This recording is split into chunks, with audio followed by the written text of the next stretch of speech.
topics and opinions expressed in the following show are solely those of the hosts and their guests and not those of W4CY Radio, its employees, or affiliates. We make no recommendations or endorsements for radio show programs, services, or products mentioned on air or on our web. No liability, explicit or implied, shall be extended to W4CY Radio or its employees or affiliates. Any questions or comments should be directed to those show hosts. Thank you for choosing W4CY Radio.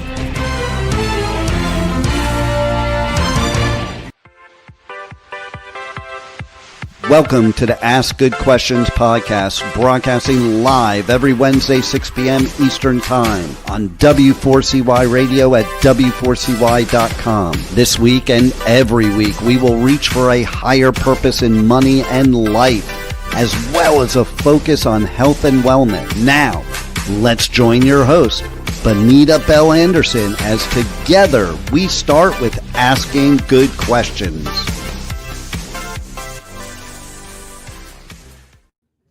Hello, and welcome to the Ask Good Questions podcast. I am Benita Bell Anderson, and we have a fantastic show today, something that has become very near and dear to my heart, and that is traveling, but doing something and having something useful that you're doing while you're traveling. So I have a guest that I'm so excited to introduce to you. His name is Christopher Hill. And I'd like to invite him to the podcast stage now. Thanks, Benita. Wonderful to be here. Welcome, Christopher. Well, let me tell you just a little bit about him. Now, first of all, he is in New Zealand, right? You're in New Zealand. Correct. Yes, I'm in Hawaii. So, you know, the cool thing about technology is we can be anywhere we want to be in the world. So let me tell you about this man and his companies. When people talk about purpose-driven travel and social impact experiences, most don't realize that Christopher Hill pioneered the concept of luxury volunteer travel nearly 20 years ago. Who knew? He saw firsthand in South Africa how meaningful travel could transform both the traveler and the community, and he never looked back. Christopher launched Hands Up Holidays to give families a way to truly connect, combining breathtaking destinations with hands-on service. So his approach evolved beyond just immersing clients in projects like wildlife rescue or installing accessible bathrooms. Through impact destinations, he's also opened doors for travelers to support conservation and education initiatives behind the scenes, showing how philanthropy and luxury travel can intersect beautifully. So he's got a very interesting perspective, bridging high-end travel, sustainability, and social impact in a way that shifted how families and schools and even corporations engage with the world. So after nearly 2 decades building these brands, Christopher has a wealth of stories and insights about raising compassionate global citizens and creating business models that genuinely prioritize community needs. How amazing is this? So Christopher, anything you want to add to that? Gosh, Benita, that's pretty comprehensive. I guess just to add that I'm a dad and husband. I've got 2 little boys, aged 12 and 14, who are the apples of my eyes. And that's the most important part of the whole thing.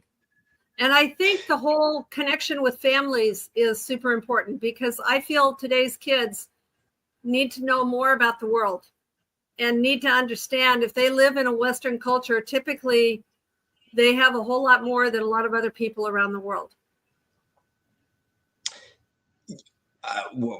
Without question, yeah. I think that the interaction that you can get from a volunteering experience is all the more profound for children when they can contrast their home setting versus the environment that they're in whilst traveling, seeing people, seeing other kids their own age who may not have as much as they do materially, but can be very apparently are really content and happy with few possessions and Yeah, strong family connections. I've seen that too. So what inspired you to create Hands Up Holidays? Well, it was on a trip that I took to South Africa back in 2002, where in addition to going on safari and exploring the wonders of Cape Town and the garden route, I also helped to build a house for a family in one of the townships just outside of Cape Town. And this experience, it changed my life, and it added 2 dimensions to travel that I previously hadn't had. And that first dimension was that I actually got to engage with the local people and do a deep dive into the culture and hear their stories and swap some laughs and actually just hear about their lives. And then secondly, it felt great to actually make a difference in the lives of the family that we were helping alongside to build. And so I got thinking, well, I've learned some good business skills. I was working in investment banking at the time. Why don't I put those skills into something that I would find more meaningful and fulfilling and make it easy for others to have similar experiences to what I just had? That was really the genesis of what became Hands Up Holidays. Well, do you feel like the idea of luxury volunteer travel, I mean, usually those words haven't gone together. How does that challenge traditional notions of both luxury and volunteering? I mean, I'm thinking if you were volunteering, you were on the ground, really uncomfortable. Yeah, well, I think you're right, Benita. That's the common conception, and is an accurate conception, certainly in terms of the vast majority of volunteering providers provide modest accommodation, and there's absolutely a place for that.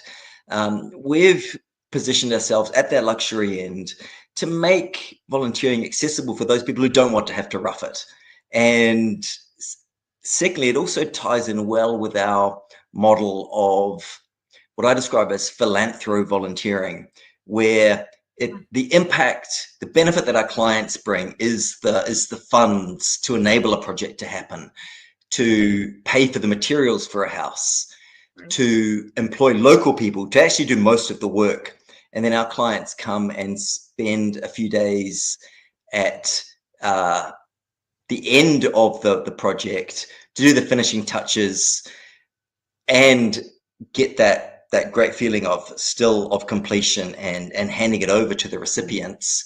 And that's where the magic happens. Even in just a few days, they get that interaction that I described that happened to me in South Africa, the interaction and engagement in just a few days.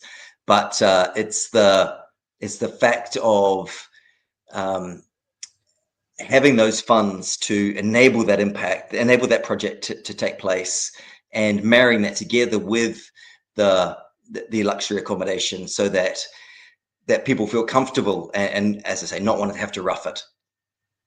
Well, was there an aha moment where you realized that, I mean, I think I think stories is a great way to tell about these things. So did you have an aha moment when you realized meaningful travel could be transformative, for both the travelers and the local communities? I'm wondering too. I'm thinking about the local people too. Yeah, well, absolutely. And I think for me, that aha moment was that time in South Africa, where I saw that not only was what I was doing beneficial to that family, and they were getting a decent place to live, which provides so many sort of knock-on or flow-on benefits. So it's not just having a roof over your head, but it's it's the fact that that roof doesn't leak, and so you can there's better health outcomes, which means that you can attend your work more often, and so you can earn more money. It also means that your kids aren't sick as frequently, and so they can attend school and get a better education. And so there's all these knock-on benefits that flow to the wider community, and not just the immediate recipients of that house. Right.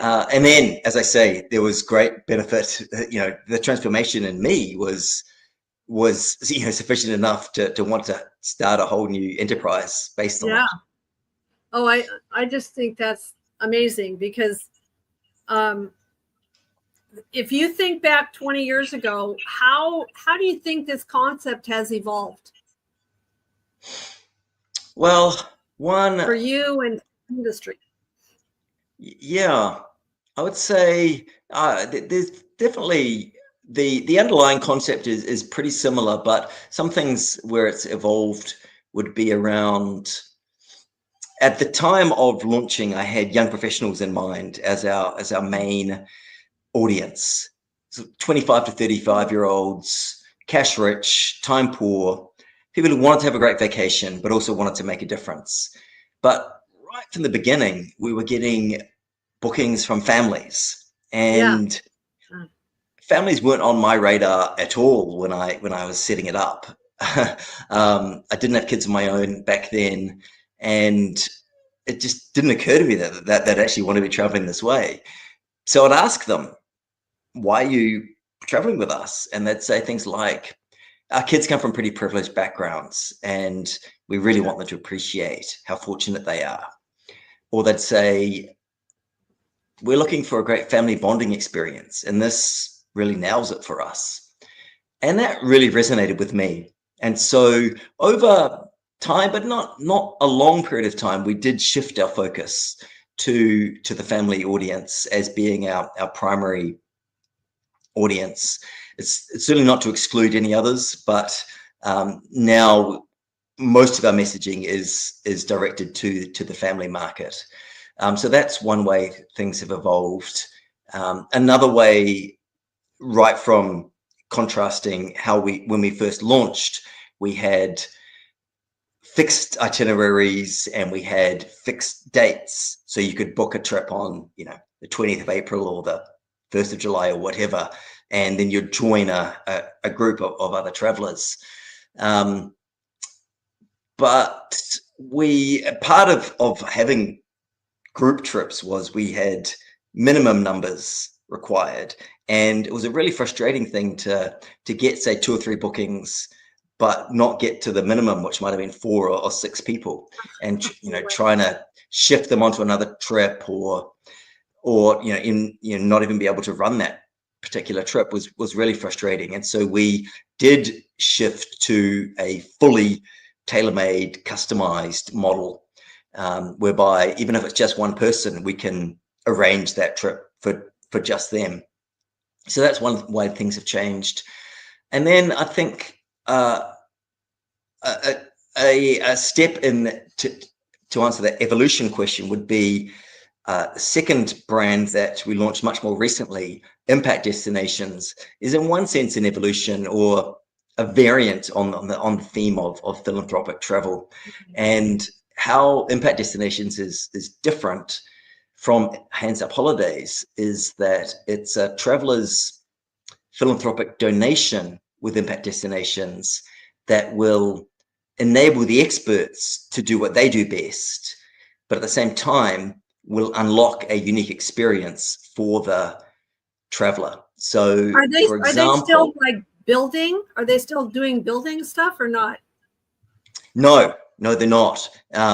This is really more where, so that's the big difference. You're not still rolling up the sleeves and grabbing a paintbrush or a hammer. You're actually, your funds are facilitating the experts to do their work. So for example, say on a safari day in South Africa, you can fund and then get to witness a rhino relocation from a reserve that's Oh, facing a lot of poaching. yeah. You wouldn't really have any idea how to relocate a rhino. Exactly. Yeah. Yeah. Yeah. But you get to witness it. So this is where you Yeah. actually get in the helicopter with the Oh, veterinarian while he's darting the rhino, and then spend some time on the ground with a sedated rhino before seeing it get airlifted off to a better protected reserve in Botswana. oh, wow. Wow. How cool is that? Well, I am betting that you have seen a lot of changes just in the travel industry in the last 20 years, too. Right? Yeah, we have. I think there's certainly an increasing awareness around sustainability, Mm-hmm. and so that primarily manifests itself in the rise in accommodation providers, hotels and resorts that do take sustainability seriously, but also in terms of transport options. There's a rise in electric vehicle usage. Mm-hmm. There's also in terms of dining options, there's an increasing number of restaurants that use organic ingredients and source those ingredients locally. And then there's also been, well, I mean, one big change that it obviously affected everyone, but the travel industry more than probably any other industry was COVID. That had a Yeah. huge impact on Yeah. travel No for kidding. sure, Yeah. and its So, aftermath as well. Yeah. oh, yeah. It was, yeah. What a terribly upsetting thing for everyone throughout the world. Yeah. Um, I know that, being here in Hawaii, being on a service mission in Hawaii with my husband, we have heard many times now about the different people, because all of a sudden travel stopped and Mm. all the people that depend on those travel dollars were, seriously impacted. Well, I want to shift a little bit and talk a little bit more about purpose and impact. How do you feel that travelers can ensure that their experience is truly going to benefit a local community instead of just making them feel good about something? Mm. Well, I think that speaks again to our model in both the brands. Is in Hands Up Holidays, there is this philanthropy volunteering model where your funds are used to enable a project to take place, such as building a house. So you can see for yourself that when you get there, that the house is nearly finished, and Yeah, there's true. a few days left to be done, and so it's clear, with your own eyes, you can see where your money is going on Yeah. those particular projects. And then on the impact destination side as well, uh, you know, we spoke about the rhino relocation. Another example is on the humanitarian side, you can fund on a trip in Australia, you could fund a scholarship for a promising Aboriginal art student, and then in return for that, you can have an exclusive session with an established Aboriginal artist for whom you can commission your own unique work of art. So you get to meet the student that the scholarship's for, and then you're kept in continued communication throughout that student's scholarship life. So again, it's transparent. You get to witness, but by virtue of going there, you see where your money's going Right. and the impact that you're Awesome. making. Well, do you feel like there's any misconceptions about volunteering while traveling? Yeah. Well, yeah, I'm sure that there definitely are. I think one misconception is that luxury and volunteering don't mix.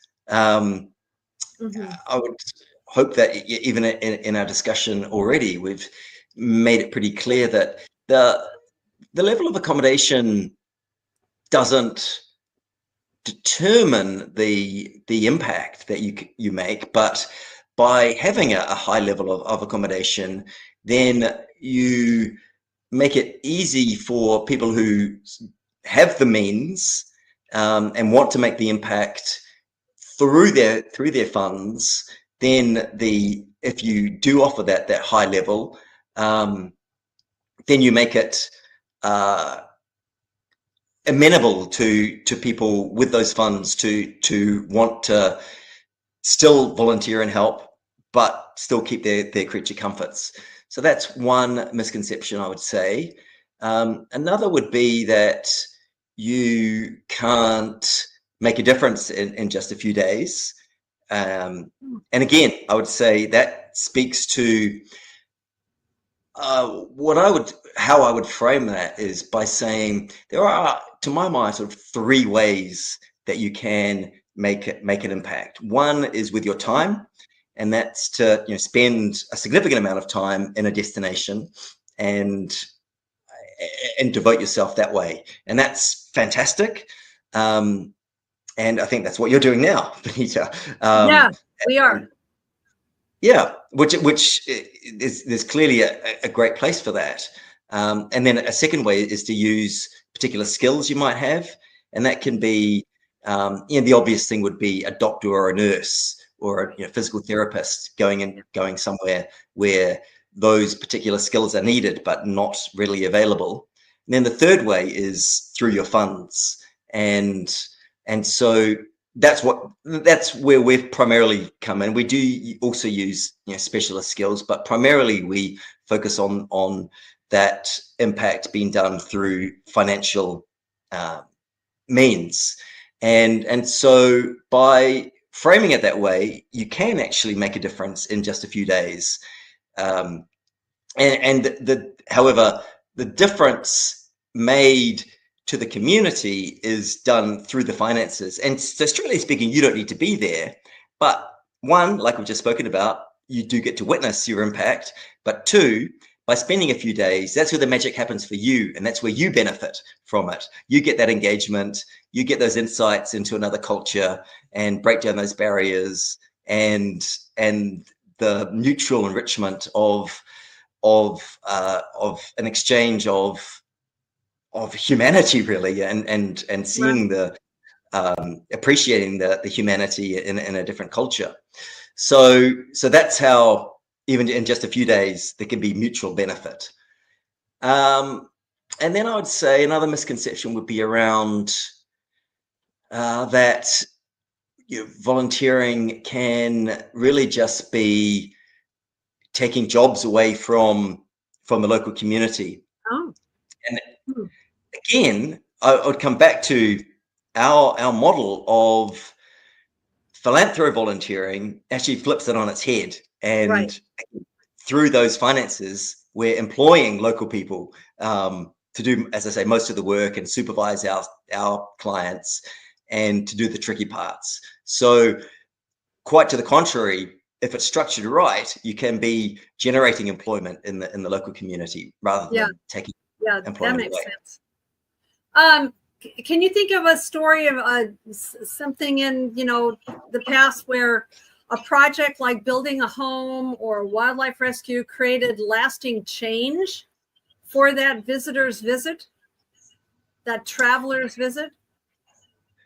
Yeah, well, I think the lasting change in the community is pretty clear, because you get a well-built house will last a long time. Right.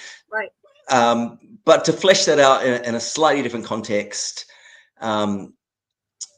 one project that I love, that we offer in a few different destinations, is building eco-friendly stoves in people's homes, and especially in traditional huts.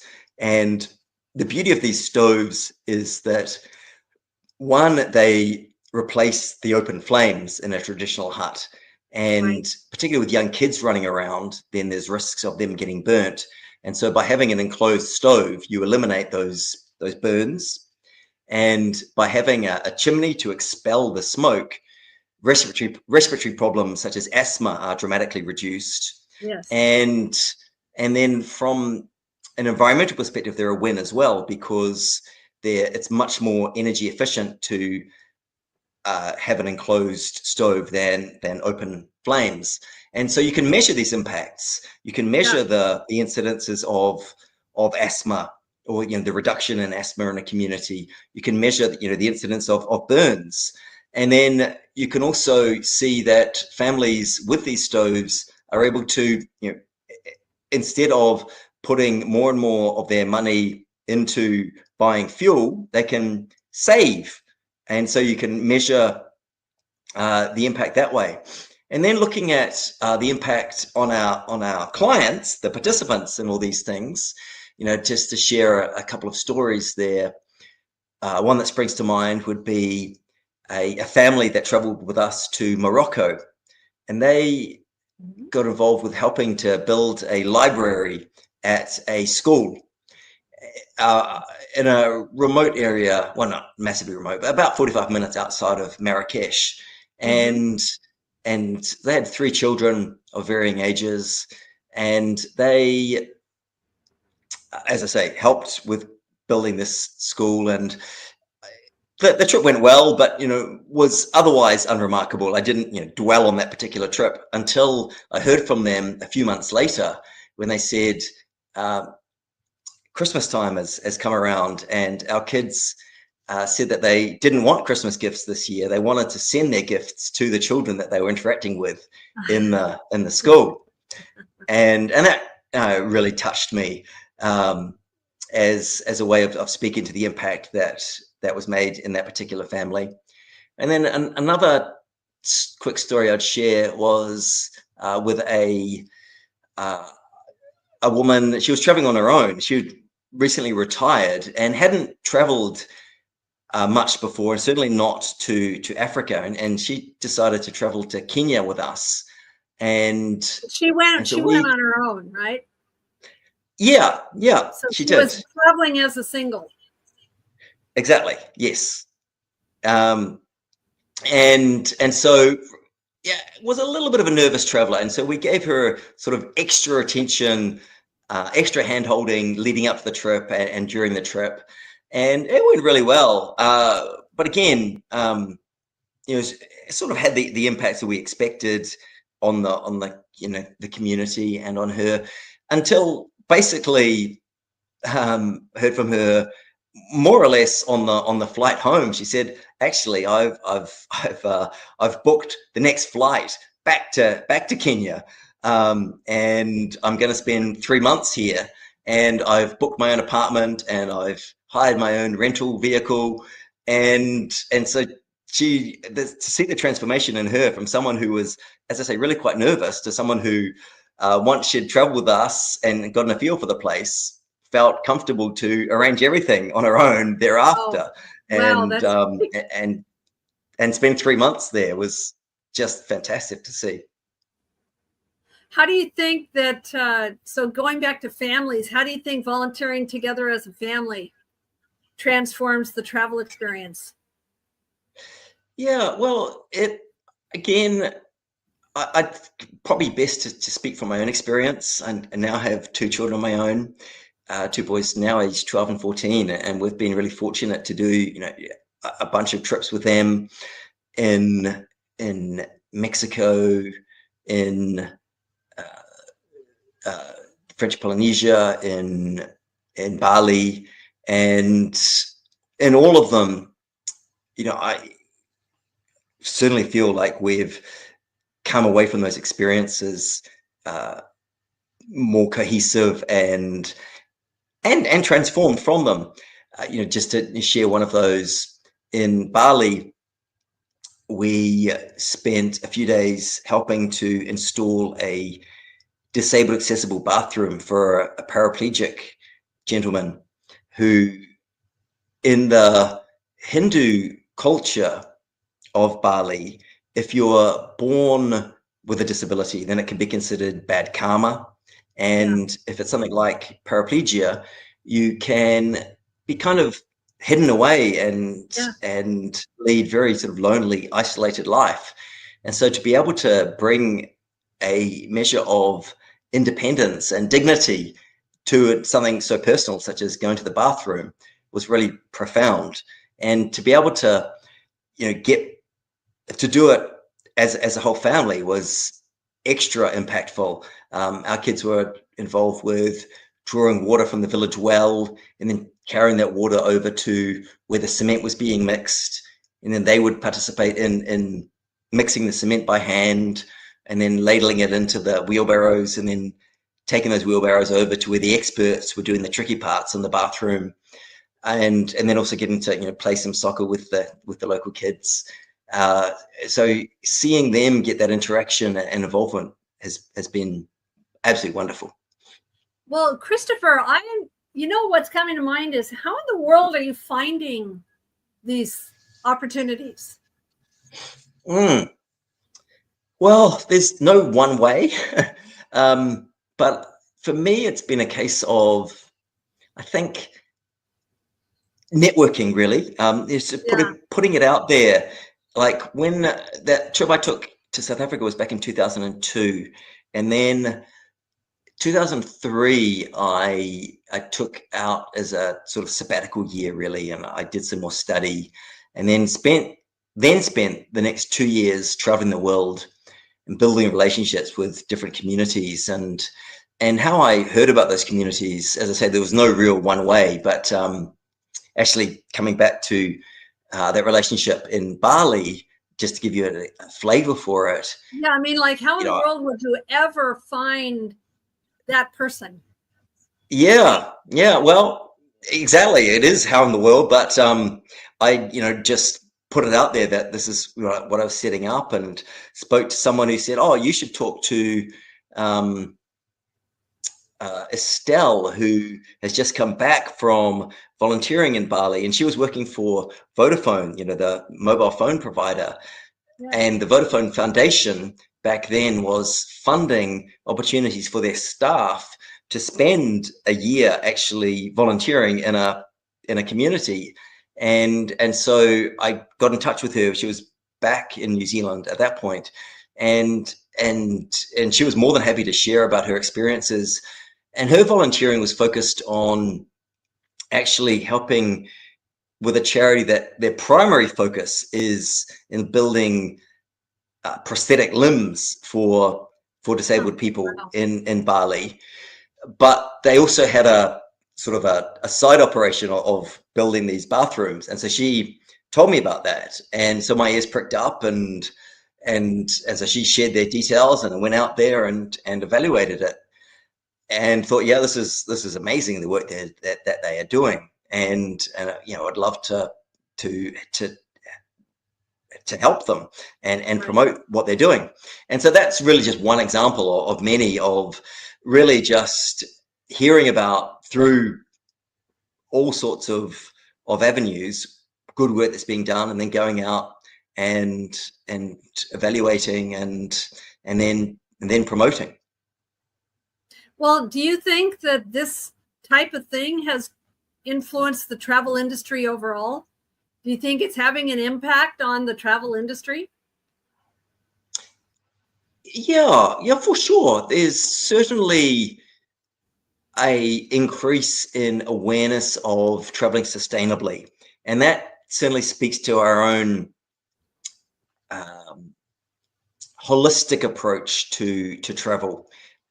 And what I mean by that is that it's not just the volunteering component that we seek to make be of positive impact. It's also in the accommodation that we propose to our clients, in terms of seeking out those hotels and lodges that take sustainability, eco-luxury seriously, which can be in the design of the hotel, it can be in the construction, in terms of perhaps using reclaimed, recycled materials. It could be in how they generate how they source their electricity. Do they generate their own electricity, perhaps through solar, wind, or hydroelectricity? Also looking at the proportion of staff that are employed locally, and ideally, looking for those properties that not also have within their management team local people, and then a big tech is where there's local ownership in the hotel, and then looking at restaurant options, seeking out those restaurants that use organic ingredients and source their ingredients locally, and then part of our own philosophy is to employ local guides as opposed to bringing in external guides. And this has certainly seen an increase in availability of those things. So there are hotels responding to a general demand worldwide within the travel industry for sustainability. So it's great to be part of that increase in awareness, and thus also availability of sustainable travel options. Well, it sounds like I think the whole idea is just having an impact on travel in itself. And you're right. The market is going to respond to things that are coming down the pike, right? Like with travel companies feeling more responsible for sustainability, ethical impact, using the local people, because I've done a lot of traveling myself in my life, and there's been times when we could see, I'm thinking about Fiji and villages, and I have a lot of interest around the ocean and reef conservation. I think that, do you feel like you're helping to train maybe people that are in third world countries to be more responsible? The reason where I'm coming from with this is that we were helping a local village in Fiji to not throw stuff into the ocean. You know what I mean? It was like there was an impact in helping people, realize that they needed to take care of their environment. And I'm betting that you are doing that. Yeah, we are, and certainly are partnering with organizations, that are locally based that are doing that. A classic example of that would be in India, working with an organization that has essentially, helped educate the local villages in an area called the Sundarbans, where there's a lot of tigers, and educate the community that the tigers are worth more alive than dead. And so turning tiger poachers into tiger conservationists. And so that's been really powerful. But then also, you touched on coral conservation. Yeah, we were just in French Polynesia in Moorea, where we were working with coral gardeners, and they have shifted their model to employing local people to build these artificial reefs, which then are helping to sustain fish life, and so their model is fantastic as well, and absolutely, it's local involvement and buy-in is critical for that. Wow. So how do you feel that? What would you say if I said, how can everyday travelers begin incorporating purpose and service into their vacations?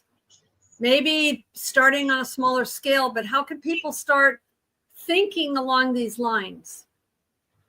Asking better questions about how should I set up my next vacation? Yeah, well, I would, I'm biased, but I suggest getting on our websites and taking a look, and then keeping in mind that I'm going to be going after my mission. I want to be looking at your website. Yeah. Yeah, amazing, Benita. So look at your website and and keeping in mind that every trip is customizable. So even if you have one day to spare out of your vacation, we can tailor things so that could be beneficial. either still in a hands-on way with hands-up holidays or purely philanthropic way with impact destinations.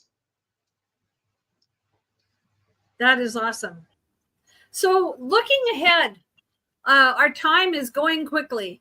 And what do you envision for the future of impactful travel?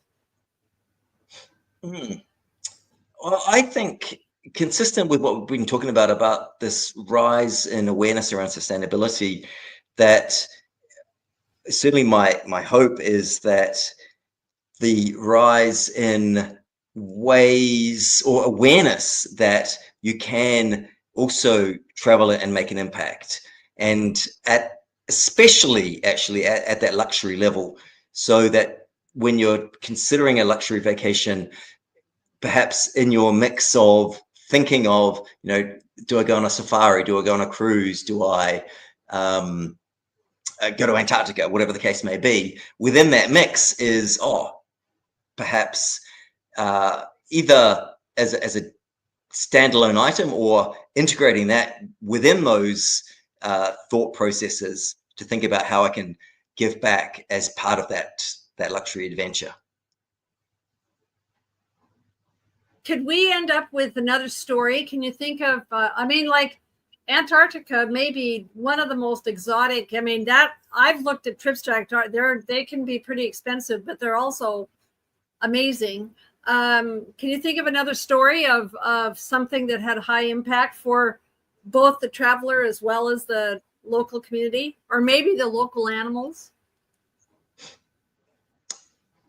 Yeah, definitely. I would say here's a couple. One in terms of local community impact that I've found really powerful and have been honored to be involved with is with a Maasai community in Kenya, and it's a very forward-thinking community. What I mean by that is, certainly in the majority of Maasai communities, unfortunately, even today, female genital mutilation and forced early marriage are still practiced. And this community has been really outspoken against those practices, to the point where we've been involved, our clients have been able to participate in building accommodation to house young women fleeing other villages and coming to this village to have a place to live, and also receive an education and have much more autonomy over their destiny and their future, rather than being trapped into, as I say, forced early marriage. And so it's, as I say, it's been hugely impactful to have had a long-term relationship with them, be involved with the building of these accommodations. And now, even now, this village is still a beacon for these young women. So they're still coming through, and there's the opportunity for our guests to meet with them and hear about the way that their lives have been changed by being able to come to this particular village. So that's massively impactful in a humanitarian context. And then I would say from impact destinations example, in a wildlife context, we've been able to facilitate the rescue of orangutan families that are facing habitat loss due to palm oil production, palm oil going into lots of the foods that we use. But yeah, the orangutans are the victims of the palm oil production.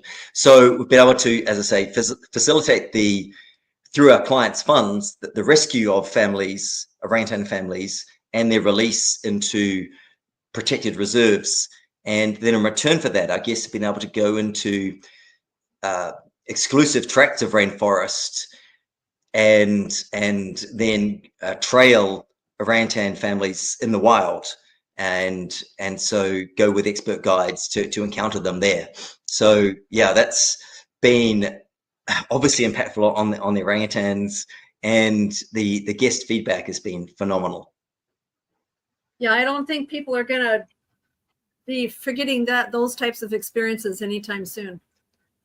Well, is there anything we have? Our time is over. It's like it always goes so fast. Is there anything that you would like to, any parting thoughts that you would like to share regarding this? Yeah, well, it's really, I'd say, be open to incorporating an element of giving back into your vacation, and if it's small, then that's fine. Dip your toes in the water and see where it leads you. Yeah, awesome. Well, Christopher, thank you so much for joining me today. I'm hoping that this has given a lot of listeners a lot to think about. And just as a reminder to everyone that on my website is a bonus downloads place where you'll be able to find Christopher Hill's information, where you can contact him, take a look at his website, and all of those things to think about your next adventure. So with that, thank you so much for joining the Ask Good Questions podcast. And we'll say adieu for today, Christopher. Thank you for being here. It's been an honor and a privilege, Benita. Thank you so much. Okay, thank you. Today's episode is over, but we did ask good questions again, didn't we? Don't miss out as we broadcast live every Wednesday, 6 p.m. Eastern Time on W4CY Radio at W4CY.com. Join Benita Bell Anderson next week for more conversations with experts on finances, retirement, behavioral finance issues, health and wellness, and more. Until then, remember to ask good questions.